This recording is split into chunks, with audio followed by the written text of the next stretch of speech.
Hello everyone. This is in continuation with the third model itself, that is internet banking.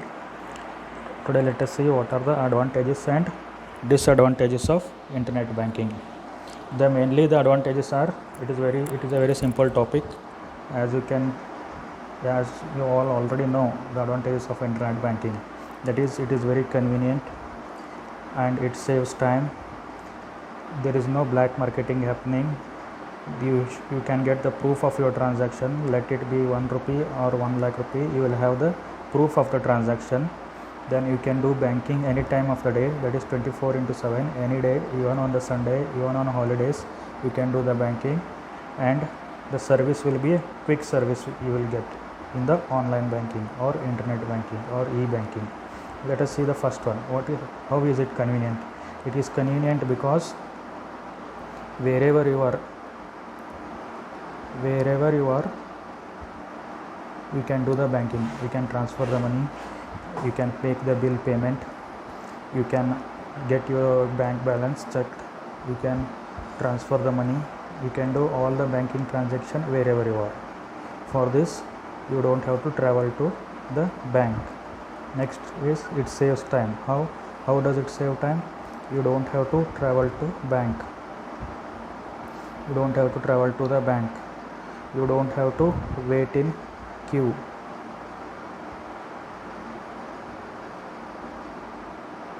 you don't have to wait in the queue. Then you don't have to fill the forms, you don't have to write the account number, etc. Everything you can do just on a click. Next one is, there cannot be black marketing. Black marketing means what? Whenever you make any payment and you don't receive the bill, that is, when you make the payment in cash.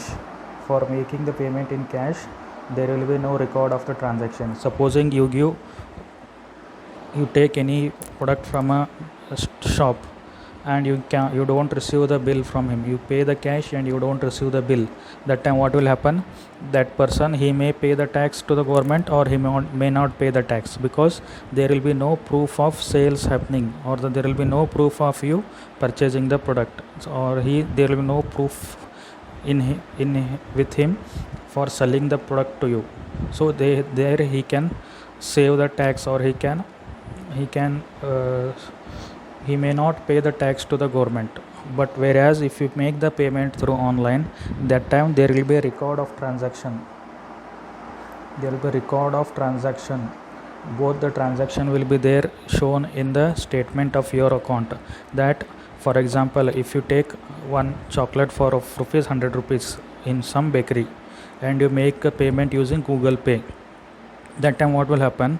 When you see your bank statement, it will show that you have paid 100 rupees to so and so bakery, and in that bakery's account also it will show that 100 rupees has been received from this person on this date. So while paying the taxes, while doing the auditing, that person has to pay the tax for that 100 rupees transaction whatever has happened. Supposing that only if you pay 100 rupees cash and buy a chocolate, that time that person, usually he doesn't give you bill, so that person, he will not account that, or he will not show that 100 rupees as his profit.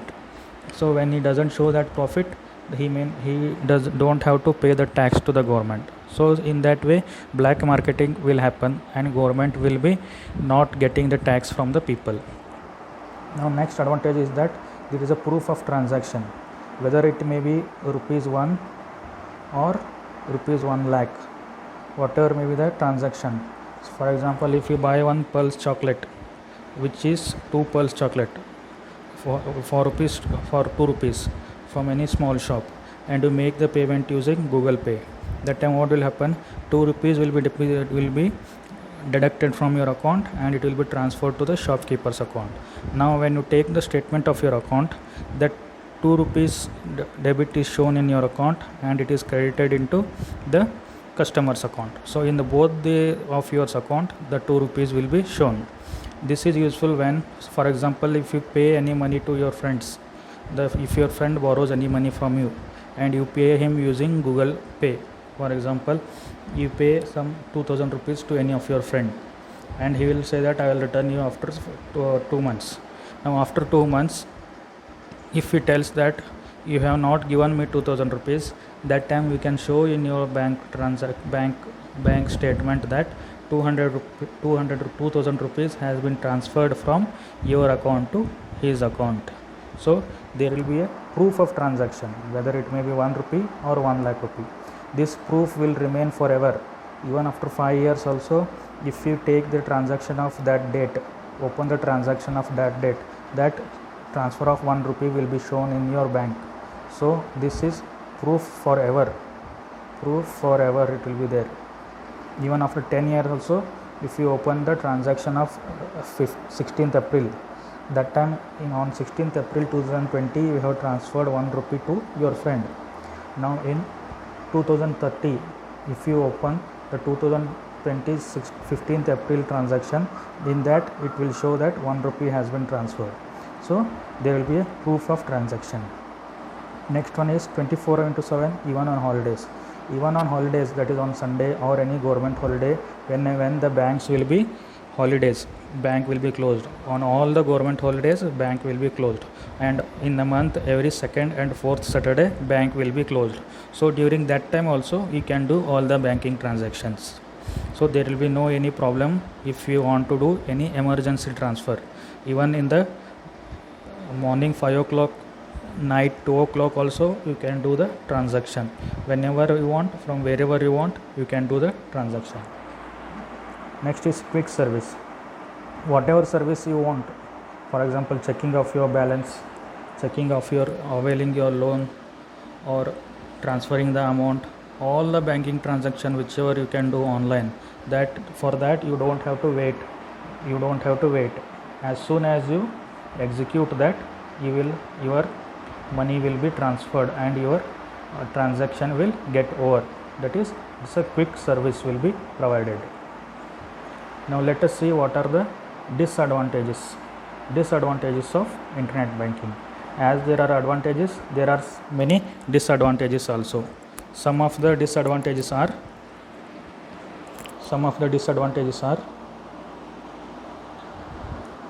only educated people can use. Educated people, or the people who know to use the technology or who know to use the internet properly, only they can use the internet banking, because there are many options in the mobile phone or in the internet, which if you don't know how to use the internet, if you don't know how to use the mobile banking, then it will be difficult for you to operate the online banking. So only educated people and the people who know how to use the mobile phone, how to use the internet, only they can avail the benefit of internet banking. Whereas in the physical banking, whether you are educated or not educated, you can go and perform the banking transaction. Whereas in internet banking, you should be educated.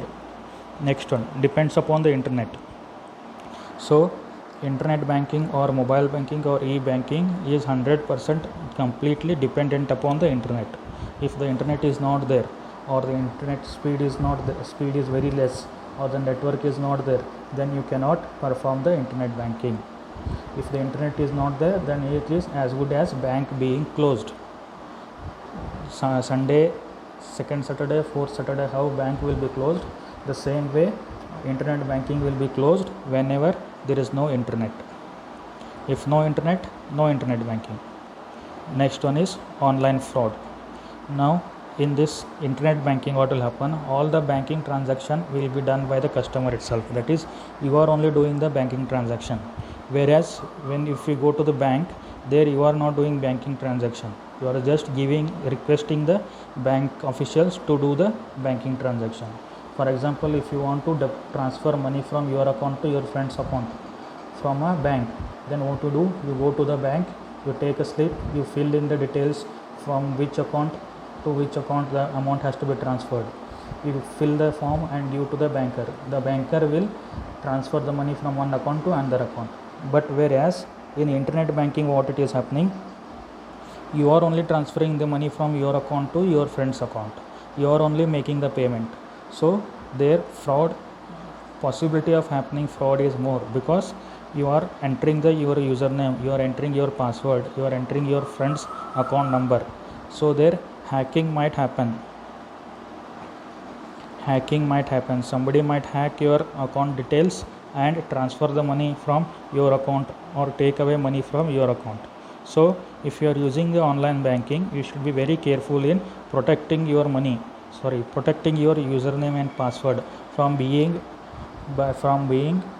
taken by somebody else. Every month or every 15 days you should go on changing your passwords if you are using the online banking facility.